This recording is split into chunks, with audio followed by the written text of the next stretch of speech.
El agua, la base de la vida en la Tierra, comenzó la semana pasada a cotizar en el mercado de futuros de materias primas de Wall Street debido a la escasez de este bien.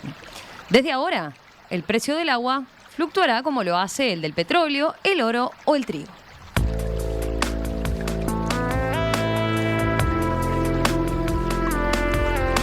El índice NQH2O se basa en un indicador de precios de los futuros del agua en California, que empezó cotizando a un valor de $486.53 por 1.233 metros cúbicos aproximadamente. El precio del agua en California se ha duplicado en el último año según este indicador y con la mayor escasez de este bien, la llegada al mercado de materias primas permitirá, según los expertos, una mejor gestión del riesgo futuro vinculado a este bien. Agricultores, fondos de inversión o municipios podrán protegerse o especular ante los cambios en el precio del agua, según destacaba, por ejemplo, una crónica de la agencia EFE. Estos contratos de futuros no requieren entrega física de agua y son puramente financieros, basados en el precio semanal promediado entre las 5 principales cuencas de agua de California hasta 2022. Vamos a profundizar en esta noticia de la que dábamos cuenta la semana pasada. Para eso estamos en línea con Gustavo Garibotto, ingeniero agrónomo. Ustedes lo conocen, uno de nuestros colaboradores en el espacio de Conexión Interior, que se interesó particularmente por este tema, lo empezó a estudiar, empezó a leer desde hace días, desde que se conoció esta novedad, y escribió una interesante columna, así que la tomamos como base para charlar con él y entender un poco más de cómo es esto de que el agua cotice en bolsa. Gustavo, ¿cómo andás? Buen día. Buen día, Romina, audiencia, ¿qué tal? ¿Cómo andan? Viste que te ubicamos ahí, ¿no? En el arroyito. De fondo, sí. ¿Lo sentías? Sí, tal cual. Es ese sonido mágico que por suerte podemos disfrutar. Bueno. En Uruguay. Bueno, Gustavo, a ver, para entender cómo funciona este mercado a futuro del agua, capaz que podemos empezar comentando por qué se toma como referencia California, ¿no? ¿Qué ha pasado ahí concretamente y cómo opera el tema del agua? ¿Qué antecedentes hay incluso? Claro, y conviene decir que yo lo que hice fue un poco lo que yo siempre digo, que los agrónomos somos atrevidos como pato tuerto porque hablamos prácticamente de cualquier tema como si supiéramos y por lo tanto yo no voy a hablar como agrónomo, voy a hablar como un ciudadano de a pie, que lo único que hice fue frente a un titular que a partir de la agencia EFE, pero que por todos los portales de toda parte del mundo el 7 de diciembre circuló por todos lados, tratar de entender un poco más, que por deformación profesional o formación profesional, académica, es lo que tengo, siempre preciso entender un poco. Entonces, está bueno eso de empezar contextualizando, y lo primero a decir es que eso refiere al estado de California. Y, a ver, rápidamente para la audiencia, el estado de California, que es el estado más rico de los Estados Unidos, el más rico del mundo. Pero fíjate que el California representa, solo el estado de California, que es uno de los 50 estados sin considerar Puerto Rico, representa el 15% de Producto Bruto Total de los Estados Unidos. O sea que estamos hablando realmente de un estado, de una economía que es tremendamente importante, en un país en el cual de esos 50, los primeros 7 estados, solo 7 estados representan el 50% de la economía de los Estados Unidos. Y tan rico es que si fuera independiente, ya hace algunos años, California sería la 5ª economía mundial. O sea que estamos hablando de una potencia que, si lo queremos comparar con nosotros, es 2 veces y media más grande que nosotros en cuanto a superficie, pero su Producto Bruto Interno es más de 50 veces mayor, ¿no? Un poco como para hacer una primera contextualización. Y lo cierto es que California, con toda esa riqueza, hace ya décadas que es líder en materia del manejo del agua, el manejo en el más amplio sentido del agua. Tiene unos, casi no llega, pero está casi llegando a los 40 millones de habitantes, y es un estado en el cual las crisis de agua son recurrentes, pero son recurrentes hace décadas. Les falta agua con periodos de sequía extremadamente prolongados que llegan a afectar el consumo en los propios hogares para el agua de bebida, ¿no? Así, estamos hablando de realmente una crisis que arranca ya por la década de los 80, y entonces un poco es tratar de entender por qué es que California tiene esas crisis de agua. ¿Por qué es que le falta agua al estado de California? Bueno, y le falta agua porque es un estado seco. La realidad claro. es un estado que, no todo el estado, pero gran parte de su territorio, y particularmente donde se concentra la mayor actividad de las ciudades más importantes, la actividad agrícola, que es un estado, fíjense que es un estado del cual se produce aproximadamente la mitad de las frutas y verduras que consumen los Estados Unidos, o sea que realmente es un estado de ese punto de vista muy importante, si bien en el contexto del Producto Bruto del Estado la agricultura es en términos relativos despreciable porque es menos del 2% del Producto Bruto del Estado de California, pero de todas maneras es el 50% de lo que produce los Estados Unidos. Entonces, lo primero es que es un estado seco, tiene climas áridos en determinadas zonas en el Valle Central y desérticas finalmente más hacia el sur. Pero también es por un manejo del agua, pese a todos los recaudos y a todas las enormes inversiones hechas, que en alguna medida hoy se está pagando algo que es un manejo de desperdiciar el agua, de un manejo excesivamente optimista en cuanto a las posibilidades tecnológicas de, en base a tecnología, solucionar el déficit hídrico. El 80% del agua que se utiliza en California se utiliza para regar esa cuenca del Valle Central, que es la cuenca agrícola importantísima, y por lo tanto es regar en un clima árido para producir de manera artificial, llamémosle de esta forma, es esa base productiva que yo decía que es un gran aporte a la producción. Ahí capaz que puede entenderse entonces por qué tiene ese mercado desarrollado, ¿no? Ese mercado desarrollado del agua, teniendo en cuenta el bien escaso que representa para ellos, ¿no? Exactamente, y con la particularidad que tienen los Estados Unidos, como otros países en el mundo, en el cual el agua, a diferencia de Uruguay, es un bien, es una mercancía, es un bien privado, privatizable. Alguien es dueño de determinada cantidad de agua, y eso genera un mercado, y es un mercado que ha ido creciendo en valor, porque es un recurso que se ha hecho escaso, y se ha hecho escaso porque es una zona seca, porque hay cambio climático y porque se despilfarra agua, que es la otra cosa que desde la posición en la que yo miro estos temas siempre me preocupa, y lo he dicho más de una vez, que es si nuestro sistema global de producción y consumo de bienes es sostenible o no es sostenible, y creo que hoy ya por muchos lados aquello hace crack, y hay muchas evidencias muy fuertes, tanto empíricas como científicas, que no va más.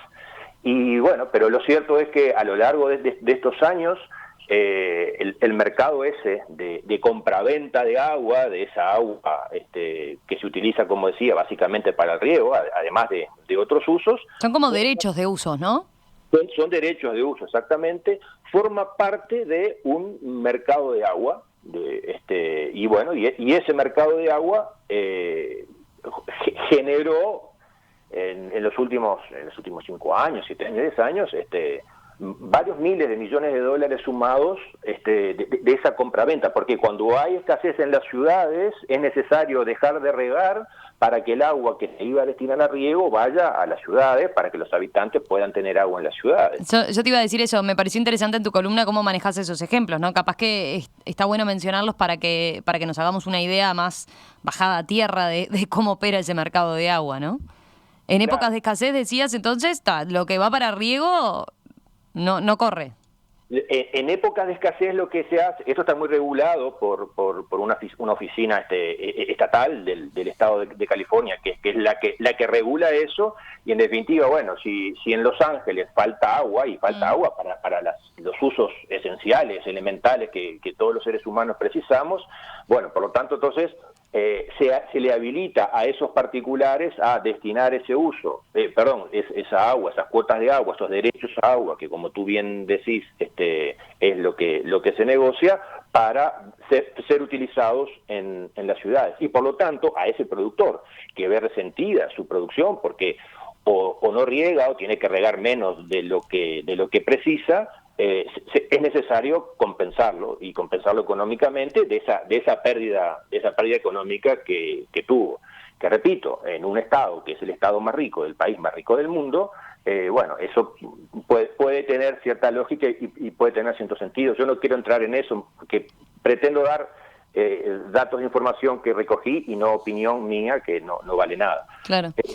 Pero me parece interesante eso que mencionás para que tomemos dimensión de cómo opera. O sea, es un mercado que ya viene con mucho desarrollo en California debido a estas particularidades, ¿no? Claro, en base a bancos de agua que se desarrollaron allá por la década del 80 y que son administrados por ese Departamento de Recursos Hídricos, que es el que regula ese banco de aguas, en definitiva, los momentos y las cantidades que el agua va para un lado o para otro, y hay entonces, por lo tanto, un comercio real de productos de agua que está entablado y se destina a tal otro, porque además la otra cosa es que hay una infraestructura hidráulica o hídrica, no sé cómo se dirá, en el estado de California, monumental, impresionante, justamente para poder llevar agua de los lugares donde hay más a los lugares donde hay demanda, porque además no solo estamos hablando del agua superficial, también estamos hablando del agua subterránea, de las napas freáticas, que también están sobreexplotados. Y eso es un poco el concepto me parece a mí que es importante poder manejar. Acá estamos hablando de ríos muy importantes que han colapsado porque la extracción de agua para esos usos es mayor que el agua que esos ríos tienen, que esas cuencas tienen, pero también lo mismo ocurre con las aguas subterráneas. Se extrae más agua que la tasa natural de reposición de agua de esas napas freáticas, de esas aguas subterráneas. Eso hecho a lo largo de muchísimos años, de varias décadas, llega al colapso de esas aguas, que ocurre en California, como ocurre también en otros países del mundo, y después yo voy a dejar, Romina, algunos links a datos interesantes, oficiales, serios, de la situación de la crisis del agua, incluido las napas freáticas, y hay ciudades en el mundo que se están hundiendo porque no está más el agua que hay abajo y por lo tanto el terreno se hunde. Es decir, estamos realmente frente a un cambio de época en cuanto al uso, al mal uso del agua, al despilfarro desde esta óptica del agua. Pero para no irme largo con eso, digamos, la parte buena de eso es que esa enorme infraestructura que hace que para llevar agua, por ejemplo, a la ciudad de Los Ángeles, que es probablemente una de las más conocidas para cualquiera de los oyentes, bueno, las 3/4 partes del agua de esas ciudades provienen de afuera, no la tienen ellos, la tienen que importar, digamos, de alguna manera. Bueno, claro. y eso es agua que se compra y vende, como digo, pero vos decías ahí en California hay un mercado real, digamos. Exactamente, que era lo que iba ahora. Entonces, y eso desde hace décadas están esos bancos y hay un mercado real de agua, del producto agua, ¿no? Si son tantos metros de agua que van para un lado, que van para el otro, tiene determinado valor y eso funciona. Bueno, ese mercado de agua en la última década movió casi $3.000 millones. Y entonces eso es un poco el motivo a partir del cual el Nasdaq se asoció con dos empresas y creó ese índice que tú mencionabas, el NQH2O, y H2O recordemos que es el símbolo químico del agua. Bueno, y ese es el índice que pasa a cotizar en bolsa. ¿Cómo cotiza en bolsa? Bueno, cotiza en bolsa a partir del valor spot, es decir, a partir del valor real de la compra-venta de agua en esas 5 cuencas, tanto de aguas superficiales como de aguas subterráneas, pero pasa a operar en un mercado a futuros, en un mercado de productos a futuros. Te imaginarás que yo, si hay algo en lo que no voy a entrar, es hablar de las operaciones de bolsa, de la bolsa de Wall Street y todo lo demás. Tengo los conceptos para mí mismo, soy incapaz de decirlos para el otro, pero lo que sí es cierto es que, tú lo decías al principio, y creo que algunas de las notas informativas daban cuenta de eso, entra en un mercado especulativo, es decir, no es que yo compré 5 litros y vos me diste 5 litros, sino es que entra a especular con los posibles valores a futuro, al punto que, y yo creo que lo ponía en la nota mía, bueno, yo aquí desde Uruguay, eventualmente con $1 puedo comprar 2.500 litros de agua de los que están corriendo por alguno de esos ríos de California, que es agua dulce y potable, y yo hoy los valores de hoy, con $1 compro eso. Y bueno, y puedo especular que eso va a subir, y por lo tanto voy a tener una ganancia en mi inversión de varios dólares porque yo compré agua de esos californianos. Bueno, eso es un poco dicho así de manera de campo, lo que yo entiendo que es un mercado futuro, que seguramente tiene algunas ventajas. Bueno, yo te iba a plantear eso. A ver, vos decías ahí, planteabas algún reparo y de hecho en la columna decís que es un sinsentido, ¿no? Como que lo ves algo absurdo. Hay quienes lo ven como una forma de gestionar este recurso tan necesario de forma más eficiente, ¿no? Exacto. Yo creo que las ventajas que aducen quienes defienden esto, ven los puntos buenos, que probablemente algunos yo pueda compartir, si bien también, como se darán cuenta, a priori no es algo que me cae simpático, es que en definitiva poder darle un valor a algo es la forma en la que las personas entendemos, porque cuando nos toca en el bolsillo es cuando nosotros entendemos, entonces lo vamos a cuidar, no por su importancia como base esencial de la vida, no por su importancia ecológica, no, sino simplemente lo vamos a cuidar porque puse plata y entonces si quiero sacar buena rentabilidad, entonces bueno, está bien, es una forma de ver el mundo y probablemente, sin duda, contribuye a darle un valor a algo que si no es un bien que es de todos, pero que no es de nadie, que todos decimos que hay que cuidarlo, pero que cada uno de nosotros en nuestra vida diaria no lo cuidamos, y también aquí en Uruguay cada uno de nosotros hacemos un uso poco racional del agua. Entonces, en definitiva, sí estoy de acuerdo en que eventualmente eso puede generar un ordenamiento de eso frente a un recurso que es escaso. Pero la situación de fondo, la situación sobre la cual que a mí me invitó a tratar de entender y a razonar sobre eso, es ver la situación de por qué se llega a esa crisis, y a esa crisis se llega por un uso del agua para regar un desierto, lo voy a decir así en blanco sobre negro, por un uso del agua para la industria del fracking, que el fracking está permitido en los Estados Unidos, donde se sacan cantidades inmensas de agua para poder sacar gas y petróleo, con la consecuencia de que esa agua queda contaminada ella en sí misma, y a su vez es agua que se corre el riesgo de que contamine cursos superficiales como también cursos subterráneos, como ha ocurrido en California y en otros países del mundo donde se utiliza. Pero luego también hasta la propia conciencia de los ciudadanos, es decir, muchísima de esa agua va destinada a llenar piscinas y a regar jardines, porque a todos nosotros, por lo menos los que tenemos la suerte de poder tener un jardín, nos gusta tener un jardín lindo y regado. Y para regarlo estamos recurriendo a esa agua. Y eso también ocurre aquí en Uruguay, y lo hacemos nosotros. Y yo mismo me pongo a la cabeza de eso. Entonces, es un poco la forma de decir, bueno, ese recurso que parecía un recurso inagotable, que parecía un recurso que estaba ahí y que en realidad el 75% del planeta es agua, vemos que es un recurso que es escaso, vemos que es un recurso que no lo estamos gestionando bien, y vemos que es un recurso que la poca agua potable que hay, que es el agua dulce, además la estamos contaminando a tasas crecientes. No solo que la estamos contaminando, sino que la estamos contaminando a tasas crecientes. Bueno, es un poco el cambio de época y el cambio de pensar si no tenemos que empezar a gestionar de manera diferente. Lo de que cotice en bolsa podrá ser una herramienta en lo personal y con mis conocimientos. Es probable que lo sea en cierta parte, pero si no revertimos lo otro, me parece que es un poco insuficiente, porque no es posible. Yo advierto, hay una contradicción, porque cuanto más escaso sea el recurso, más interesante es la inversión y más interesante es la especulación. Por lo tanto, ¿qué interés voy a tener en que haya excedente de agua? En realidad lo que voy a preferir es que hasta cae menos agua, porque voy a tener muchas inversiones ahí. Bueno, en fin, yo no quiero entrar en esa polémica, que daría, bueno, primero que yo no soy la persona indicada, mal haría yo defendiendo la posición esa, pero sí invitar a reflexionar en esos usos del agua en un país tan importante como los Estados Unidos y con esas características de ese estado que decía. Y finalmente, una cosa que yo pongo sobre el final de esa nota, de esa columna que la menciono. Sí, que la vamos a poner después junto a la nota, ¿no? Junto a esto que hemos hablado, la columna tuya se titula El desquicio de lo coherente. A ver, pero ¿qué fue lo que te quedó de Decime. Claro, porque, y yo lo pongo así, ¿no? Lo pongo sobre el final, pero creo que debería ser lo primero, y yo digo que ni en California ni en otros lugares del mundo donde las crisis del agua son importantes y recurrentes. Creo que todos nos acordamos lo que ocurrió en Australia en estos últimos años, con una sequía de muchísimos años, donde también Australia tiene, que es un país continente, tiene superficies inmensas en sequía permanente, pero esas sequías se han ido profundizando.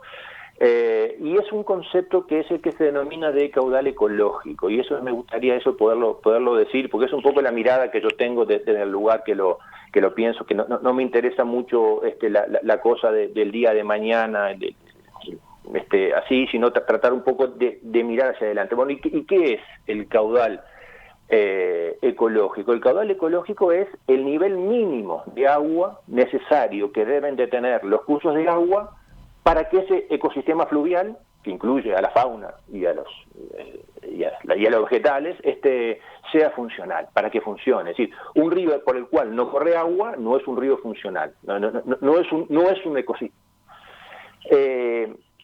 Y fíjate que en ese país, en esa potencia como es California, con la riqueza que expresé antes, más allá que en California tiene un 20% de pobres y no sé cuántos miles de sin techo, ¿no? Pero digamos, también tiene esas contradicciones al interior del Estado, pero no importa. Es decir, cómo ese país no, y con lo severos que son los norteamericanos, el rigor que tienen y las capacidades tecnológicas que tienen, no han podido definir el caudal ecológico. Tampoco lo han hecho otros países, en el caso de Australia. Entonces, creo que un poco la reflexión de fondo es lo difícil que es definir ese caudal ecológico. ¿Cuántos litros, cuántos metros cúbicos de agua deben circular por un río?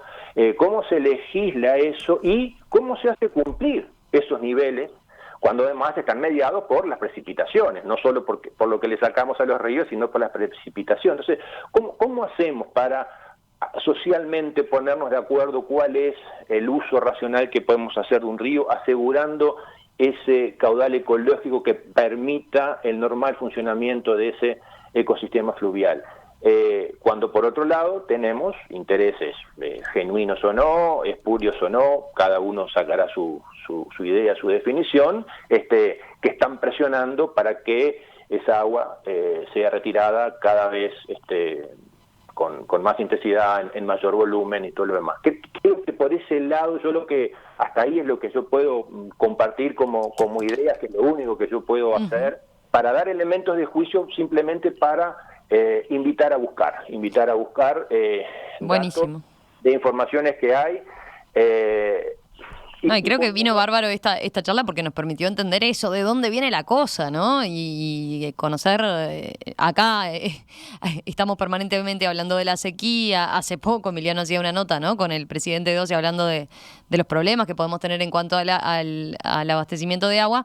Bueno, vale la pena mirar entonces esta otra novedad que sin duda a nivel internacional había llamado mucho la atención, tenía mucha prensa, ¿no? Son de esas noticias que generan mucho interés porque resultan llamativas, pero bueno, faltaba entender bastante más y creo que este contacto, Gustavo, nos ha servido mucho para empezar a entender un poquito más y como decías vos, buscar despertar el interés por seguir profundizando en la noticia y por estos otros conceptos más de fondo que decías, que nos lleven a pensar en cómo es un recurso que tenemos que preservar, ¿no? Gustavo, un abrazo. Bueno, muchísimas gracias, Romina. Espero haber aportado algo y yo voy a dejar además algún link, por si a ustedes les parece, de poder subir buenísimo, a lugares donde ver así gráficamente alguna de estas cosas, para eso, para incentivar a cada uno de nosotros, los que somos doña María y don José, ciudadanos de a pie, a pensar con nuestra cabeza, a hacer nuestras búsquedas y tratar de entender y de armar ese puzzle en el cual hoy, con esta situación mundial en la que vivimos, no hay profetas, ¿no? Yo creo que si hay algo que tenemos claro es que todos los que decían saber ya no saben más. Entonces creo que es algo que tenemos que armar entre todos colectivamente y hacerlo con la mirada alta, ¿no? Y hacia adelante.